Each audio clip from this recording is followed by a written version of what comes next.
ఇప్పుడే జీ5 app download చేయండి. చూడండి మీ ఫేవరెట్ టీవీ షోస్ ఎప్పుడైనా ఎక్కడైనా. అసలు ఆ రోజు నాతో ఏం చెప్పాలనుకున్నారు?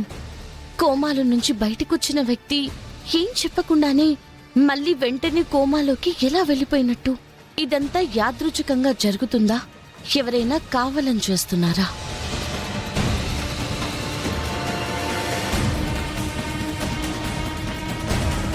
పల్లవి, ఏంటి ఆలోచిస్తున్నావు? పెద్దమ్మ బాధపడుతుందనా? ఎందుకు బాధపడాల్సి వస్తుందా అని. ఎందుకంటే పాపం తన కూతురెవరో తెలుస్తుందని ఎంతో ఆశతో హాస్పిటల్కి వెళ్ళింది పెద్దమ్మ. కానీ తను ఎవరో తెలియకుండానే కోమాలోకి వెళ్ళిపోయాడు. వెళ్ళాడా? ఎవరైనా వెళ్ళేలాగా చేశారా?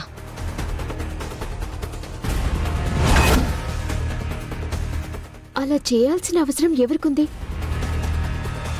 ఇందాక కూడా ఇలాగే మాట్లాడావు. ఎందుకు నువ్వలా అనుకుంటున్నావు? చాలా సంవత్సరాల తర్వాత అమ్మ వాళ్ళ కూతుర్ని ఎత్తుకెళ్లిపోయిన ఆ బాలరాజ్ గాడు కంటపడ్డాడు. పట్టుకుందామంటే దొరికినట్టే దొరికి చాలాసార్లు మిస్ అయిపోయాడు. ఫైనల్ గా పట్టుకుంటే ఎవరో వాణ్ణి చంపాలని చూశారు. కానీ దురదృష్టవశాత్తు ఆ బుల్లెట్ అమ్మకు తగిలింది.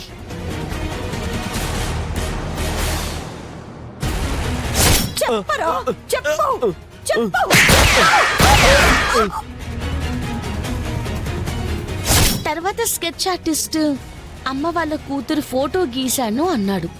ఫోటో తీసుకుని ఇంటికొస్తున్నాను అన్నాడు. వచ్చే దారిలోనే యాక్సిడెంట్ అయి కోమాలోకి వెళ్ళిపోయాడు. డాక్టర్ ఇచ్చిన ట్రీట్మెంట్ వల్ల అతను కోమాలో నుంచి బయటికి వచ్చారని ఫోన్ చేశారు.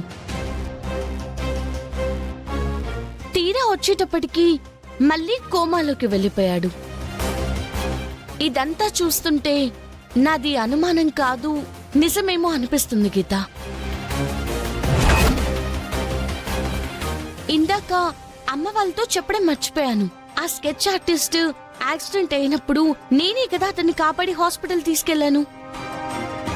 ఆ టైంలో నన్ను చూడగానే నువ్వే నువ్వే అన్నాడు.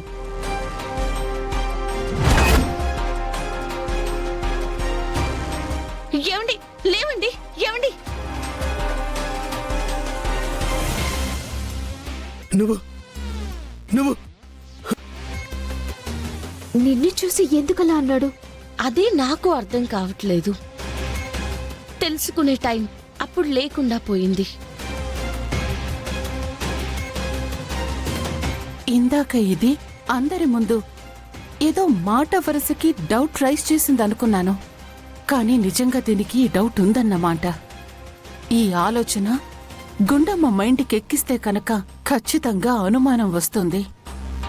కాలేజీలో ఉన్నప్పుడు కూడా ఈ పల్లవిని ప్రతి క్షణం అబ్జర్వ్ చేయమని అక్షతకి చెప్పాలి.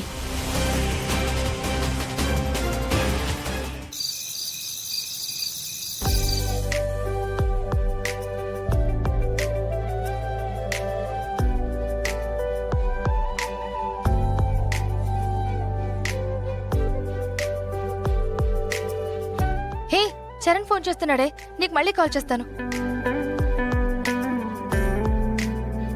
Hi Charan, good evening. Good evening Akshita, నీతో మాట్లాడాలనే ఫోన్ చేశాను. అందుకోసమైతే నువ్వు మిడ్ నైట్ ఫోన్ చేసినా నేను మాట్లాడడానికి రెడీగా ఉంటాను. అది కాదు, రేపు మన ఆల్బమ్ కోసం పాట రికార్డ్ చేయాల్సి ఉంటుంది. నువ్వు ఓకే కదా? ఓకే, ష్యూర్, తప్పకుండా. ఓకే, రేపు కాల్ చేసి నీకు టైం చెప్తాను. ఉంటాను. Charan, good night. Good night Charan.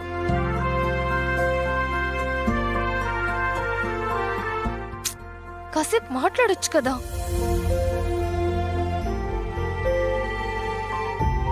Baby mummy, ఇప్పుడే చరణ్ కాల్ చేశాడు. రేపే తన ఆల్బమ్ లో నాతో పాట పాడిస్తాడంట. అయ్యో, నీ ఆల్బమ్ సంగతి పక్కన పెట్టవే. అవతల పల్లవి మూలాన మన పునాదులు కదిలిపోయేలా ఉన్నాయి. ఏంటి మమ్మీ, ఏం మాట్లాడుతున్నావు? ఏమైంది?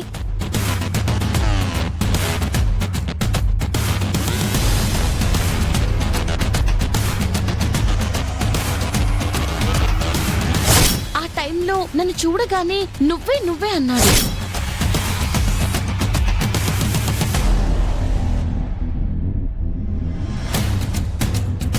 ఇది జరిగింది.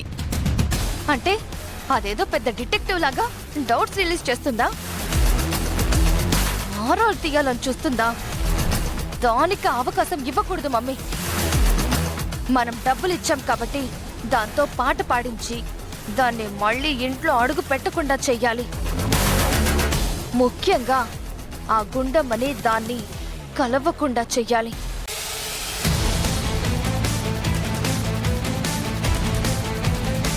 మమ్మీ, అది వెళ్తుంది, పిలు. ఏయ్, ఎట్రా?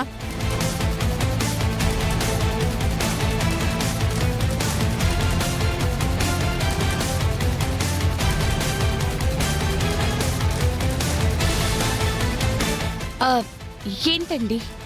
చరణ్ ఇప్పుడే ఫోన్ చేశాడు. రేపు పాట పాడడానికి వెళ్ళాలి, రెడీగా ఉండు. రేపా? రేపు రాలేనండి.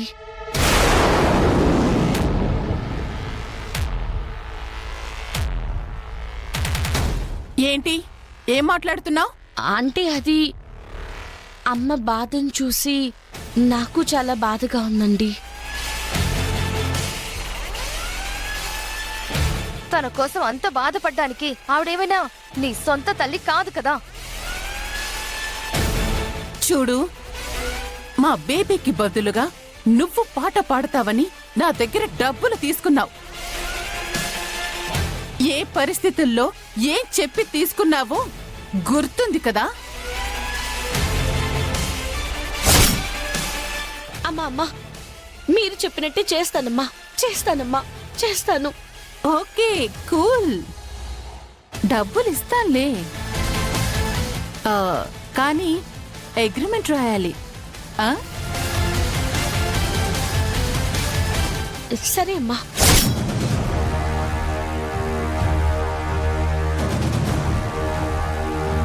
సో నా బేబీ పాడమన్నప్పుడు నువ్వు వచ్చి పాడాలి, లేదా? ఏయ్, మాట్లాడువేంటి? సరేనండి. సరే అని గంగిరెద్దులా తలాడించడం కాదు. రేపు చెప్పిన టైంకి రావాలి. హ్యాండ్ గాని ఇచ్చావనుకో, తర్వాత నువ్వు అని చెప్పుకోవడానికి నీకంటూ ఎవ్వరూ ఉండరు. గుర్తుపెట్టుకో. పో. వెళ్ళ.